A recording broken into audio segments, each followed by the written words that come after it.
सार्वजनिक सूचना। ये वीडियो ड्राइवर का SW358 न्यूज चैनल ड्राइवर का है। इस वीडियो या ऑडियो को चुराकर किसी अन्य माध्यम में इस्तेमाल कर कॉपीराइट कानून का उल्लंघन है। ऐसा करने वालों के खिलाफ कानूनी कार्रवाई की जाएगी। आप इस वीडियो के साथ छेड़छाड़ किए बिना इसका लिंक शेयर कर सकते हैं।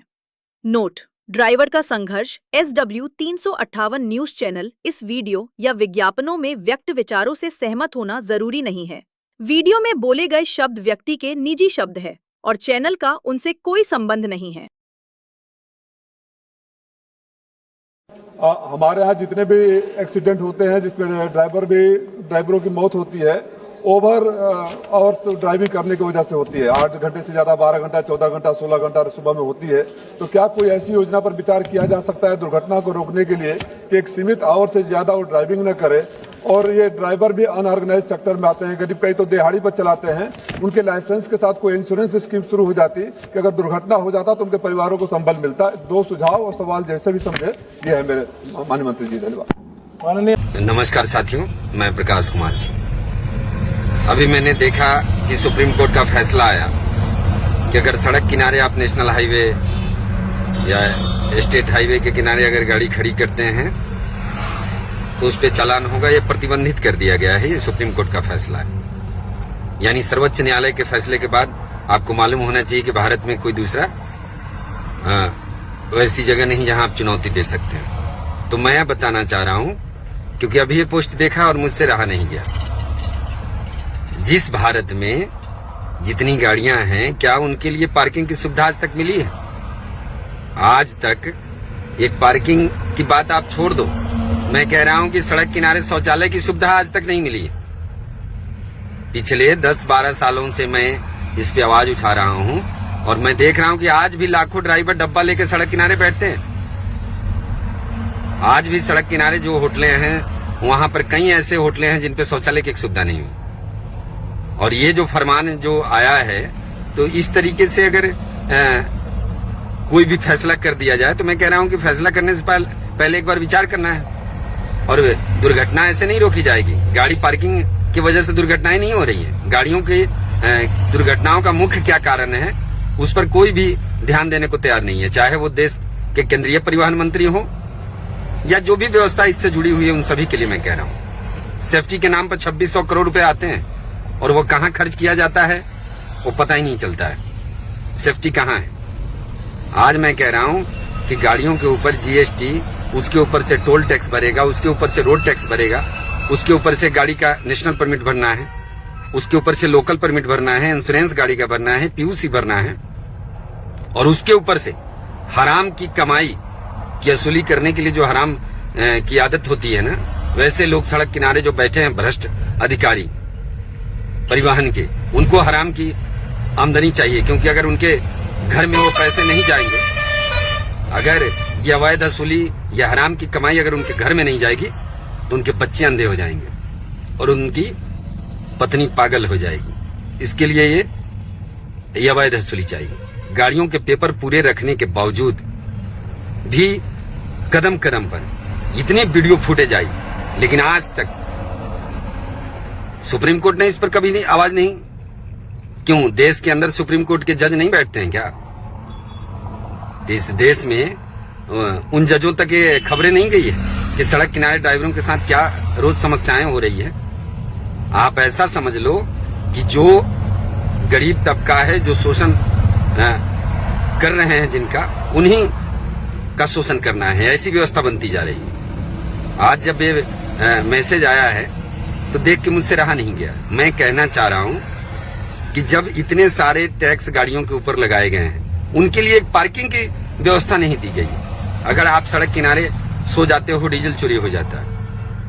अभी तक मैंने नहीं बताया था। मेरे पूरे बैग लेके चले गए। संगठन का पूरा डॉक्यूमेंट का एक बैग था मेरा, 2000 टीवी की मेमोरी थी।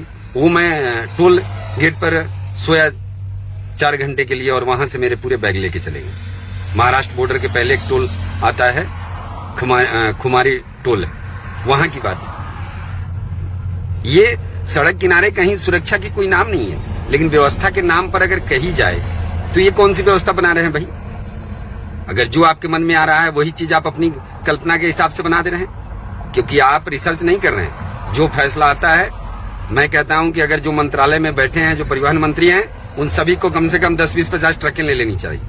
और जितने भी आरटीओ अधिकारी हैं ना, उन सभी को 2-2, 4-4 ट्रक के गाड़ियां रखना एकदम जरूरी होना चाहिए। जो गाड़ियों के बारे में जानते नहीं हो, गाड़ियों के बारे में फैसला करने के लिए बैठे हुए हैं, जिनको गाड़ी के बारे में ABCD मालूम नहीं है, सड़क के ऊपर क्या बीत रही है।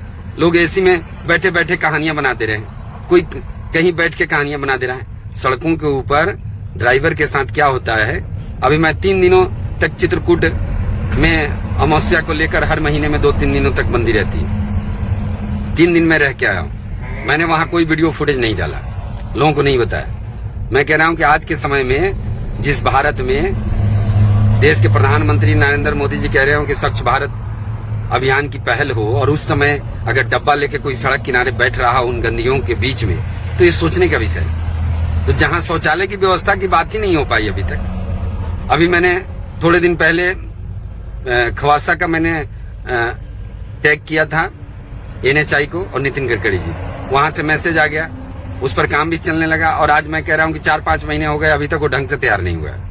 ये किन व्यवस्थाओं को बदलने की बात आप कर रहे हैं? कहीं मैंने पंपों के ऊपर देखा है कि पंप वाले हैं तो वहां शौचालय जाएंगे तो धोने के लिए पाइप काम नहीं कर रहा है।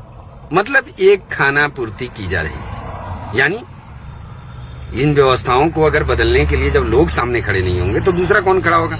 और ये व्यवस्था सिर्फ कागजों में। और मैं कह रहा हूं कि जितनी असूली करनी है आप मोटर सेक्टर से कर लो, जितनी, इतने वीडियो फुटेज आ गए, इतने लोग दौड़ लगा रहे हैं, इतने FIR हुए, और उसके बावजूद भी अवैध वसूली जारी है। कहीं पर मैकेनिकल के नाम पर, कहीं पर डंटा टैक्स के नाम पर। अगर ये देश एक है और गाड़ी एक जगह से आप खरीद रहे हैं, तो ये राज्यों में अलग अलग नियम कानून कैसे बदल जा रहे हैं? ये बात समझ से परे हो रहा है।